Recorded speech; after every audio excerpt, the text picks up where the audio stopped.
Good morning students, myself Shan Patel.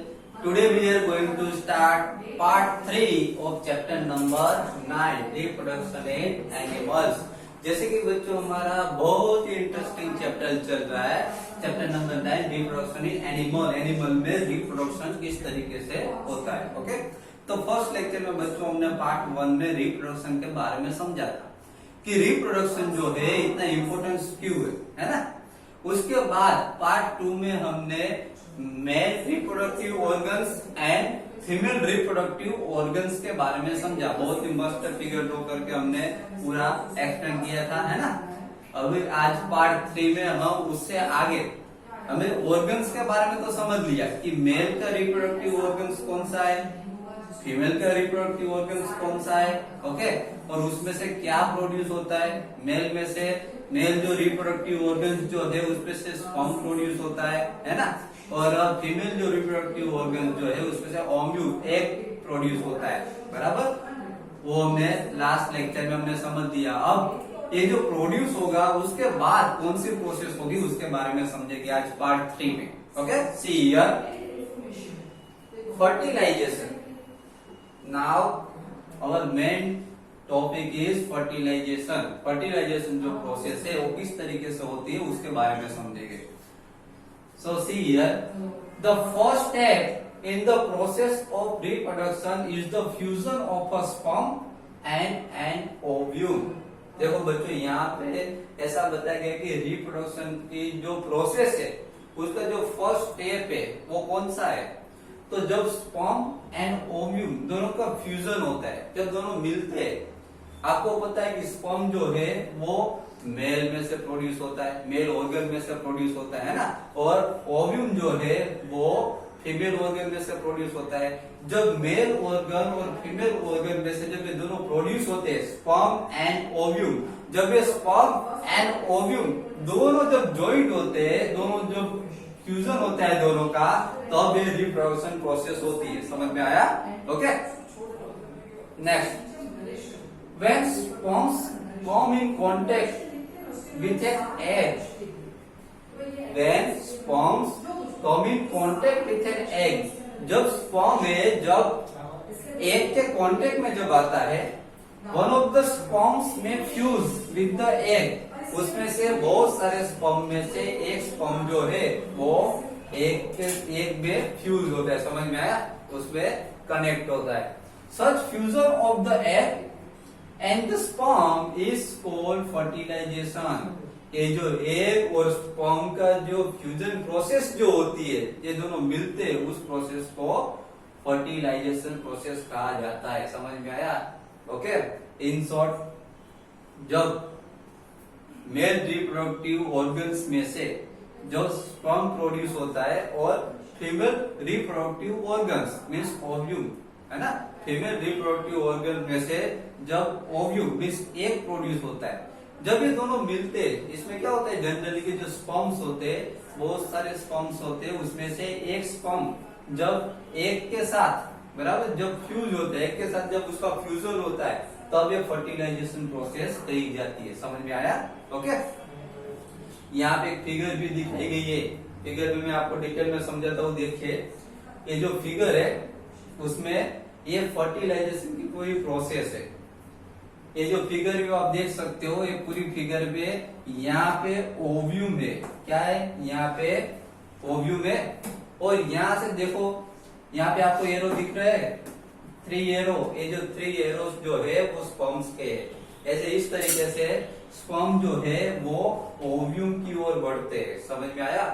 और एक sperm जो है वो ओव्यूल में यहाँ तक पहुंच जाता है, बराबर। जो स्पर्म यहाँ तक ओव्यूल में पहुंच जाएगा, बाद में फ्यूजन प्रोसेस स्टार्ट होती है। समझ में आया। उसी प्रोसेस को हम फर्टिलाइजेशन प्रोसेस कहते हैं। Okay, during the fertilization the nucleus of the sperm and the egg fuse to form a single nucleus. इसमें क्या होता है बच्चों की, जब स्पर्म से जब स्पर्म ओव्यूल की ओर बढ़ते हैं, बराबर, जब स्पर्म जो है जब एग की ओर आते हैं यहाँ पे, तब क्या होता है कि the nucleus of the sperm, sperm का जो न्यूक्लियस होता है वो एंड द एग फ्यूज, और ये जो एग दिख रहा है आपको, ये जो ओव्यूम है वो दोनों क्या होते हैं, फ्यूज होते हैं, वो दोनों कंबाइन होते हैं। समझ में आया?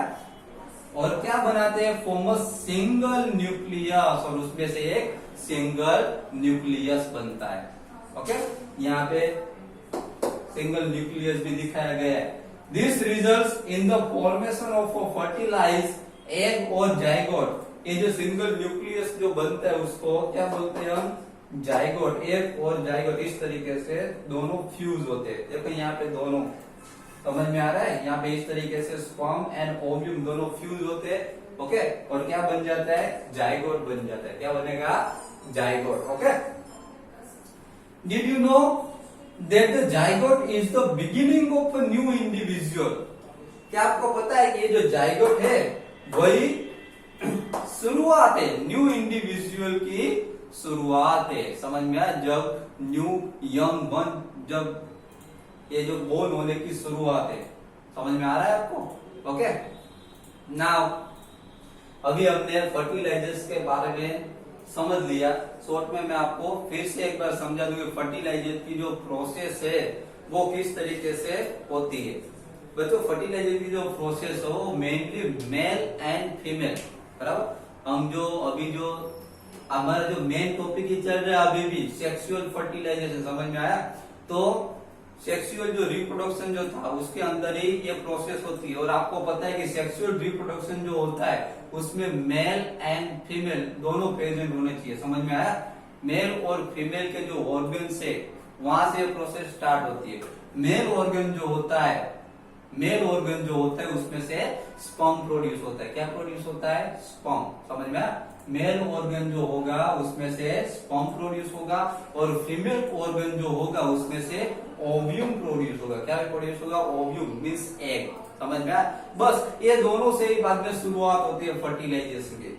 मेल ऑर्गन में से स्पर्म प्रोड्यूस हुआ और फीमेल ऑर्गन में से ओव्यूम प्रोड्यूस हुआ। समझ में आया? ये दोनों जो वर्ड है ये दोनों वर्ड मेन है, ये स्पर्म एंड ओव्यूम। समझ में आया? ये दोनों जो वर्ड्स है स्पर्म एंड ओव्यूम, यहां से फर्टिलाइजेशन की प्रोसेस स्टार्ट होगी। जब ये स्पर्म एंड ओव्यूम जब मिलते हैं, जैसे कि यहाँ पे फिगर में भी देखिए ये ओव्यूम है, बराबर।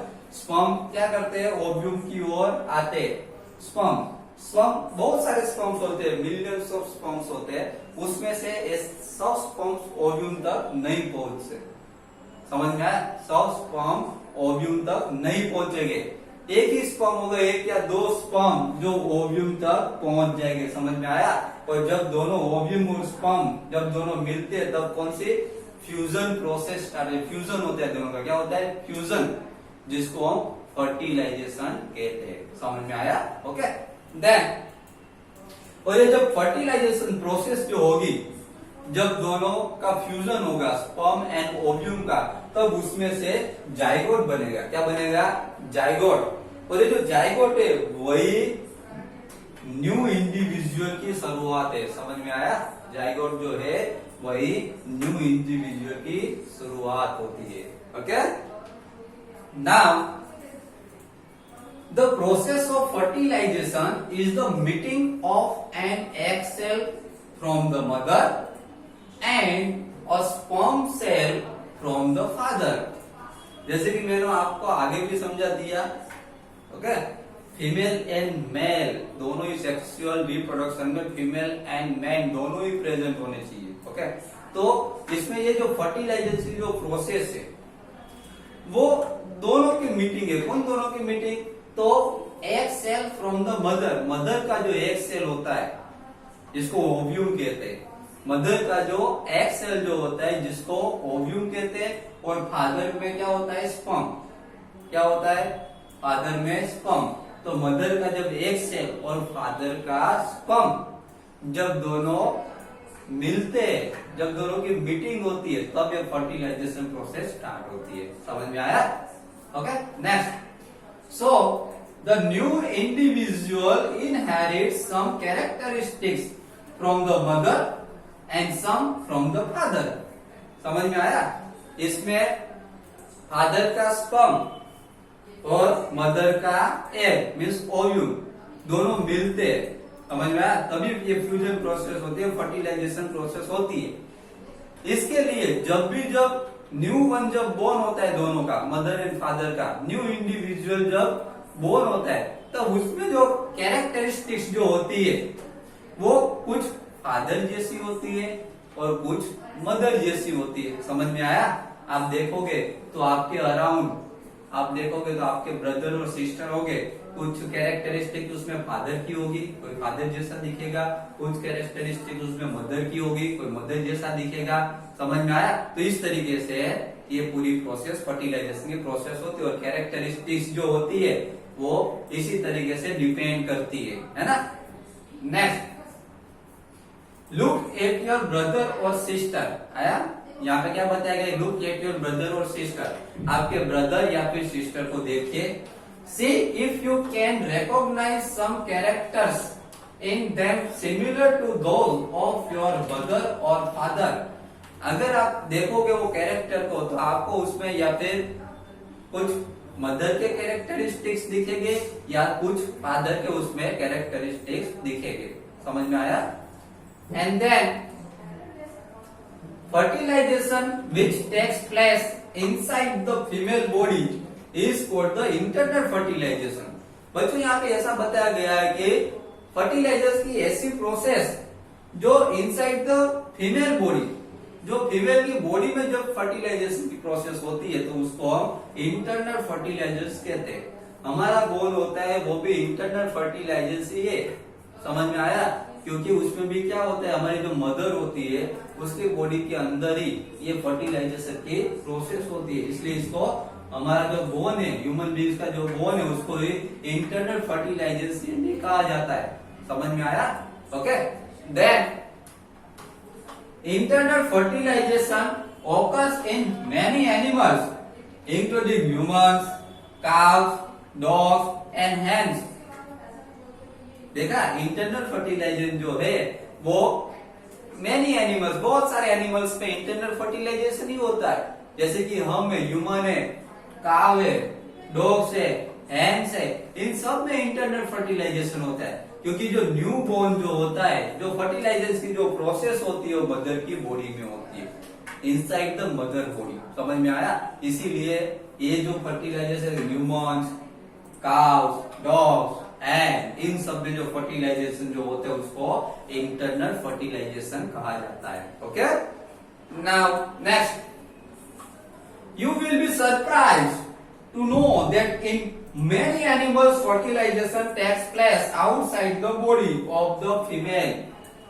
यहाँ पे ऐसा बताया गया है कि आप ये जान के सरप्राइज हो जाओगे कि बहुत सारे एनिमल्स ऐसे हैं जिसमें फर्टिलाइजेशन की जो प्रोसेस जो है वो outside of the mother body, mother की बॉडी के बाहर होती है। In this animals fertilization takes place in water. ये जो एनिमल्स है जिसमें outside of the mother body, mother body के बाहर जब फर्टिलाइजेशन की जो प्रोसेस जो होती है, बराबर, वो मोस्टली कहाँ पे होगी? वो मोस्टली वाटर में होगी। कहाँ पे होगी बच्चों? वाटर में। समझ में आया? तो अगर इंटरनल फर्टिलाइजेशन है तो मदर की बॉडी के अंदर होगा, और अगर कौन सा दूसरा कौन सा बच्चों? Outside the body of the mother. दूसरा ऐसा फर्टिलाइजेशन है जो मदर की बॉडी के बाहर होता है। समझ में आया? उसको हम एक्सटर्नल, इसको इंटरनल तो उसको हम एक्सटर्नल भी कह सकते हैं। ओके, तो बच्चों आज के लेक्चर में हमने पार्ट 3 में फर्टिलाइजेशन के बारे में हमने डिटेल में समझा कि फर्टिलाइजेशन की जो प्रोसेस जो है ह्यूमन बीइंग में, जितने भी लिविंग ऑर्गेनिज्म है, बराबर, उसमें फर्टिलाइजेशन की जो प्रोसेस है वो किस तरीके से होती है। तो हमको ये पता चला कि मेन कौन होता है उसमें, मेल एंड फीमेल में जो, मेल में जो स्पर्म प्रोड्यूस होता है वो, और फीमेल में जो ओव्यूम प्रोड्यूस होता है वो, दोनों इसमें फर्टिलाइजेशन की प्रोसेस में मेन होते हैं। स्पर्म क्या करता है? स्पर्म जो होते हैं वो ओव्यूम की ओर जाते हैं, मिलियंस ऑफ स्पर्म जो है वो ओव्यूम की ओर जाते, एक की ओर जाते, उसमें से एक या दो ही स्पर्म ऐसे होते हैं जो ओव्यूम तक पहुंच सकते हैं। ओके। और वहां पे दोनों का स्पर्म एंड ओव्यूल जहां पे मिलते हैं वहां पे उसका फ्यूजन होता है, समझ में आया। और फ्यूजन होते ही उसमें से जाइगोट क्रिएट होगा। क्या बनेगा? जाइगोट। और ये जाइगोट जो है वही न्यू इंडिविजुअल की शुरुआत होती है, समझ में आया। उसके बाद